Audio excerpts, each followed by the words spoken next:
Well, hey everybody, it's time for another episode of Wonder Woman Says. If you watched the last episode at the end, we said we was gonna do something a little different this week, and indeed we are. We're gonna do this vampire special. We're gonna talk about 3 comic books that were all about vampires. Time we get into something a little darker, if you know what I mean. Well, the first comic we got up tonight is the newest Vampirella from Dynamite, Vampirella Strikes. I must say that cover is real cool. I love this. Forrest J. Ackerman will be proud. So we see the city of Sepulchre, and we see 2 people conversing at a coffee shop. As they do. Yeah. But then in the midst of that, look like there's a fight about to start between a man, I guess you could say a demonic creature of some sort. I don't know what he is, but he looks horny. Man, well, I kind of look like Hellboy too if you look real closely. Needless to say, they had an argument. It picks up and they start fighting. The crowd pretty much cheers it on. But then we go to an apartment. Of course, we see the lovely Vampirella get up out of bed.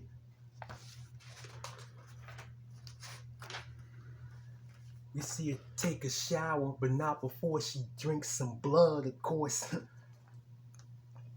We see Vampirella arrive at what I'm guessing is a job.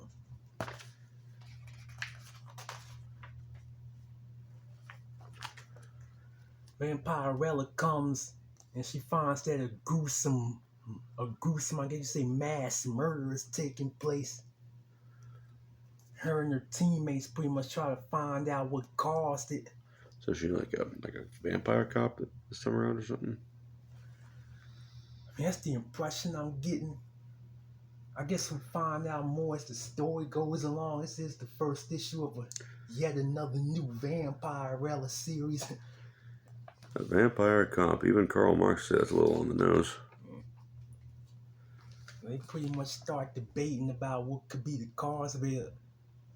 They think it's a gang war initially, but then they notice a lot of strange marks on the body that a gun can make. Apparently Clifford is part of the team. Oh yeah, little dog. There's a lot of paranormal elements at play here. I mean, it makes sense. Did you see the trailer for that Clifford movie? It was terrifying. Yeah, I saw it.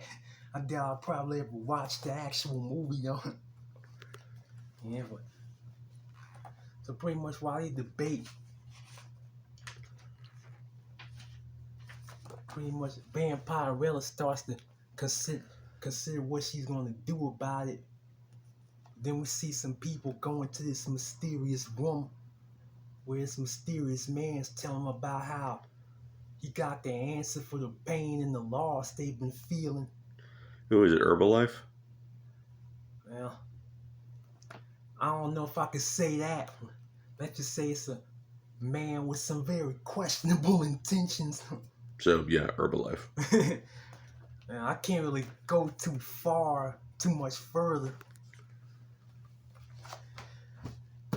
Well, of course, you know, if you read any Dynamite comics, they fill it up with a lot of advertisements and stuff. I was going to say, that seems pretty short for how thick it is. I mean, it's a fairly long comic. It's about the normal length. It just, of course, they do what they're notorious for. Probably have about 5 or 6 pages of advertisements at the end of it. But is it sexy, though? Well, if this cover is any indication, I would say so. Well, good, because that's what Vampirella is all about. Yeah. I will say Vampirella has a very interesting history. She done pretty much been flying from publisher to publisher for decades now. I'm still surprised Vampirella's only had that crappy 90s movie. Like, I do think now would be a great time to try to give her another movie this time try to get it on the big screen too, because I think they've been doing a lot of good stuff with Vampirella this last decade. Dynamite has, and this is no different. It isn't much of a story, but I say it's something in terms of getting started. I do like how they're trying to see what happened to this city of hers after this apocalyptic catastrophe, so to speak. There was a series before this. A Cata catastrophe? Yeah, I made a mistake there. That sounds like Star Trek. The Cata catastrophe. I don't know, maybe we made up some new lingo there. Alright, so out of 10. I'll probably have to give it an 8.5. I enjoyed it. I think it's another good Vampirella story. My only complaint is I wish Dynamite would just stick to one Vampirella series and like make it last, because this is like maybe the 7th or 8th Vampirella series in a decade now. They keep starting her and then restarting her. I just think they need to like find something to do with her and like actually stick to it. But other than that, I like this book. I would recommend it to people who like Vampirella, people who like vampires in general. Definitely pick it up. Alright, so what else we got on the pile today? Oh, we got 2 blasts from the past tonight. I think you'll really enjoy these. Of course, if you know, there was recently a Morbius movie with Jared Leto. I haven't seen it. I know you haven't seen it. I heard it was pretty bad, which I think is unfortunate too, because I love Morbius, but this isn't about the movie. This is about one of the many comic books about him. This is issue number 1 of his 90 series. And what do you know? Even though this is issue number 1, if you see this right here, this is part 3 of an ongoing story that started in a different title. Rise of the Midnight Suns, it says. Yeah. So apparently they're from Alaska. Maybe. Yeah, who knows where they're from. Of course, we get a little prologue of what's been going on. Of course, this is standard 90s practice. They try to pad the story out in as many different titles as they can. Also, I gotta say, I love this vintage NBA game ad. Is that the one where you could punch people? I don't think so. It's a Game Boy game, so I doubt that. I don't see Game Boy getting that technical. You see this opening, I guess you could say, shot of Morbius right here. He's on the rooftop looking down for some possible prey. He's real hungry. He needs a blood meal. He's really licking his teeth, too. Yeah. Of course, he sees this unsuspecting woman walking. I'm assuming she's walking home. Morbius is getting that look in his eyes like he finally found some more prey. He's hungry like the wolf. Yeah. So then he leaps off the roof and inevitably he ends up taking this woman's life as he pretty much sucks the blood out of her body. After he's fed, then he starts to realize he had killed another innocent person. And that pretty much sets the story in motion. But then we go to this goth club right here, and we see this vampire queen start trying to, I guess, figure out what she's going to do about her enemies. He starts putting in motion a plan to go after Morbius. Then we see Ghost Rider, and hey, it's Ghost Rider. I don't really mess with Ghost Rider like that, so as hard as that might be to believe, you know. Well, that's definitely Ghost Rider, alright. I'm trying to like, who is this Ghost Rider and I don't remember his name. yeah, cause I don't really mess with Ghost Rider like that. You don't mess with Johnny Blaze and Bobby Stills? I mean, I'm that Johnny Blaze, yeah. Yeah, I love me some Method Man, hell yeah. But yeah, pretty much Ghost Rider goes to an apartment to find Martine, a former lover of Morbius. Initially, they're looking for a creature, but then Martine starts explaining about Morbius' situation and start talking about how they need to find him, how he's like a threat to people around him and a threat to himself too. Here we get a little nice montage, so to speak, of past events of Morbius' life as Martine starts recounting them. I really like this right here. I think that's a nice touch. How they did these flashbacks. Yep. That's flashback, all right? And then Martine starts to put together a plan to go confront Morbius when he goes back to his hiding place in the daytime, since he can't be out in the daylight since he's a vampire. So Ghost Rider and Martine and the other dude decide to go pretty much find Morbius. So I just gotta ask, she's bringing a gun. Just like, do guns hurt Morbius? Oh yeah, they can, they can. Actually, if not mistaken, I think if we take enough bullets, you could probably kill him, but see, of course, the question is how you gonna get him in that position for him to take enough bullets to die? That's the question, because he's so powerful. Yeah, I don't think that's gonna do it though. Yeah, because she pretty much saying like they can't kill him, it's gonna put him out of his misery. Get the gas, show him where it's at. Of course, they call a doctor who we're gonna see very soon has some very ill intentions. Supposedly, he's gonna help them with Morbius. Meanwhile, back at the goth club, this vampire queen starts talking more about what she wants done to some people that she wants taken care of. Of course, this person right here, this vampire, is able to see things. Starts seeing Martine and the doctor and the other guy heading off to go after Morbius. Then you see Morbius out.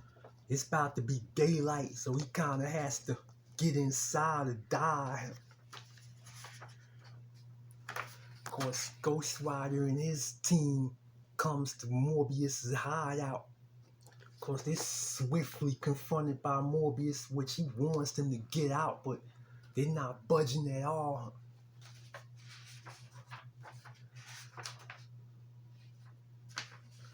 Of course, they end up getting Morbius. They got Morbius strapped to this table. Of course, the others don't know it, but the doctor has something really evil planned for Morbius. So the doctor cooks up this serum. The others don't know, but this serum is supposed to kill Morbius once and for all, but even though he manages to inject it into him, he doesn't end up killing him. Instead, he starts end up mutating him. So Morbius wakes up immediately and just pretty much crashes out of that place. So then we find Morbius right back out in the daylight. Of course, he has to find some shelter soon or he's gonna die. So he ends up going to a doctor that was his best friend back when he was still all the way human.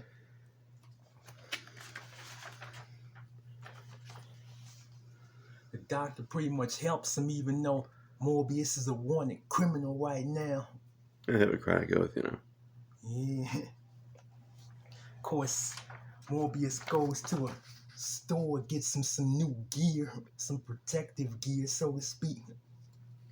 And he heads back out into the night. I must say, this is the money shot right here, the whole book. Yeah, that's the Wolverine pose right there. Yeah, that's some real powerful art right there. But then Martine overhears what the doctor's real plans were. She discovers that the doctor was actually trying to kill Morbius. This immediately enrages her because she's still in love with Morbius.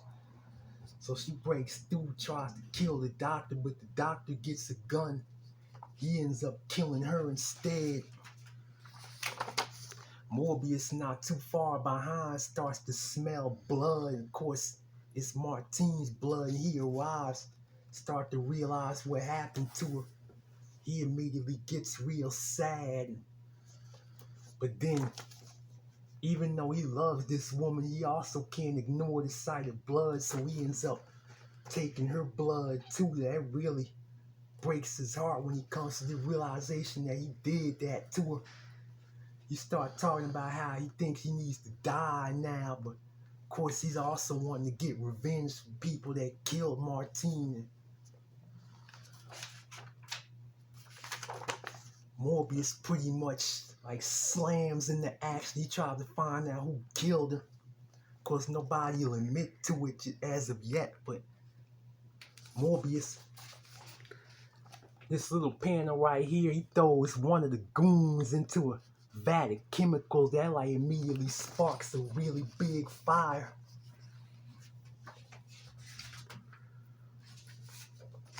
The doctor finally admits to killing her, but he tries to make it look like it was self-defense, but Morbius isn't going for it. So Morbius pretty much immediately kills him. Morbius gets the serum that he needs to ward off the mutation that's going on in his body. But then the fire, pretty much the force of it, blasts him out the building, but Ghost Rider ends up catching the serum. Ghost Rider and Morbius kind of have a little standoff because Morbius needs the serum, but Ghost Rider don't really want to give it to him because he pretty much knows Morbius been killing innocent people.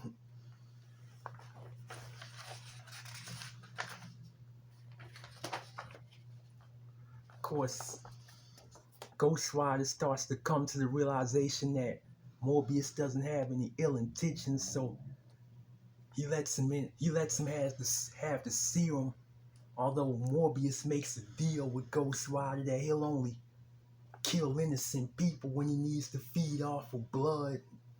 Of course, Ghost Rider agrees, but he warns him not to go back on his promise.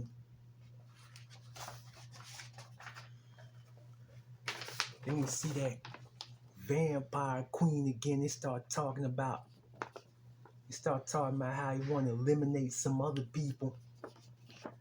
That's when we start trying to get in touch with Montesi. This is to be continued because this is going to continue in a different title. But then we kind of get a surprise here. At the police department, they find one of them, I'm assuming Morbius's victims. We see none other than Peter Parker. He starts to put two and two together when you say the victim had all the blood draining. It's a very intimidating drawing of him. Yeah, because he starts to, saying like how he's going to go after Morbius as Spider-Man, but then lo and behold, they say that story ain't going to be in the next issue. Yeah, Marvel playing a lot of mind games here. Alright, so out of 5. I think the story was really good, but my problem ain't with the story. It's how it was. It's how I guess you could say it's how they presented the story.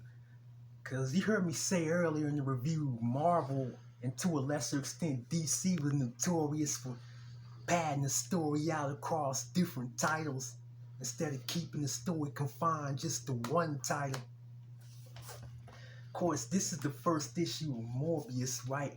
But yet this is the third part of an ongoing story. Like, I think they should have kept all this to Ghost Rider, but hey, at least we did get a good story for a first issue. I wouldn't. We're going like 1 to 5, right? Yeah. I guess I would give it a 4. I really enjoyed it. It was certainly very packed for a part 3. Yeah, makes me want to see what was in 1 and 2, that's for sure. I might even buy that Ghost Rider that part 1 was from. I never thought I'd be interested in a Ghost Rider book. I guess that might change now. All right, so what's our third for the evening? Yeah, this is the last one. Well, of course, we all know Dracula is a legendary character, been around since 1879 when Bram Stoker wrote the original novel, and there's been countless movies and countless video games about Dracula, and there's been countless. I'm guessing there might even be a TV show at some point. Just the one, though. He's very shy. Yeah, like, I guess any literary or visual media form you could think of, Dracula and been there and done that. Even comic book as well. Turns out Marvel had a Dracula series of their own in the 70s, The Tomb of Dracula. Now, Blade fans know this is the series that introduced him, but unfortunately, Blade's not in this issue. But the story has a nice little twist to it that we don't normally see in Dracula stories. And the title kind of gives a glimpse of the story in question, where no vampire has gone before, and Dracula's going to a place he's never been before, indeed. Space, the final frontier. Not quite, but turns out for the first time since he was killed, Dracula is no longer a vampire. He's lost all his vampire abilities. Now he's back to being a mortal man. Hold up, though. Is this like a legit Charles Atlas hand? Charles Atlas at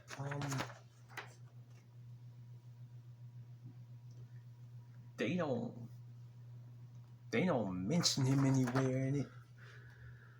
Yeah, but yeah, those old bodybuilding courses they used to sell in the comics. I never thought I'd actually see one of those ads. Oh, I see these all the time. And like most of the 70s, even some of the 60s comics I be buying.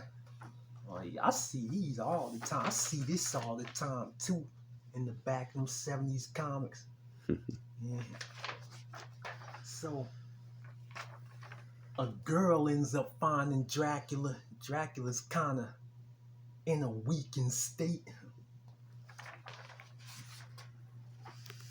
Of course, Van Helsing and Dracula's daughter and a couple other people are sitting around wondering how they're going to come at Dracula next.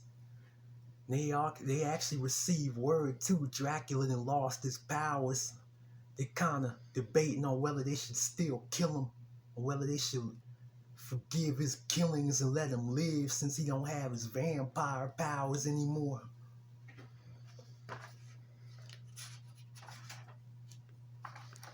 Of course, here we see Dracula pretty much in the alleyway. Of course, we see this vampire hunter trying to get his attention. Actually, I missed something, my fault. Actually, this is the vampire hunter. He comes up to Dracula.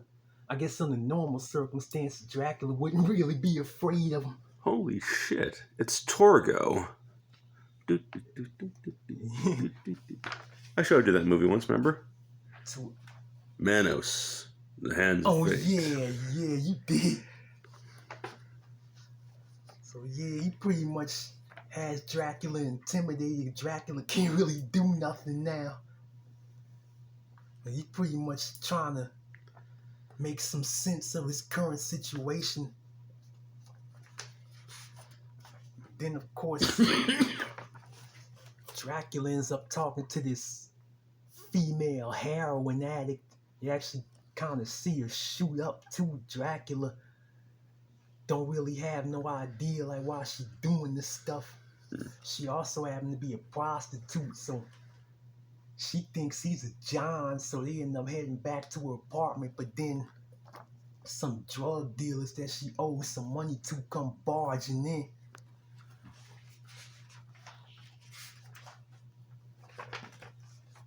Pretty much the dudes that come barging in, they immediately start beating her up because she owe him a lot of money and a lot of drugs. But Dracula don't like what's going on, so he tries to beat up the dudes, but he forgets that he don't have his powers anymore.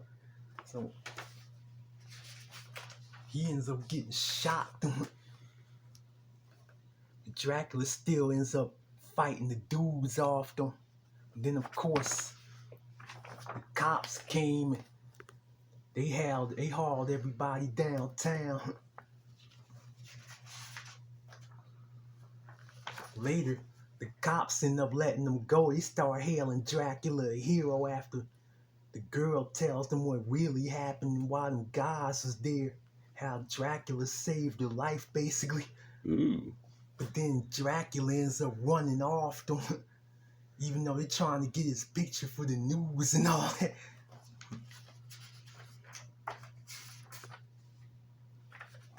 The cops try to take off after him, but they end up losing him. Then Dracula ends up confronting some kids who want some ice cream, I'm assuming.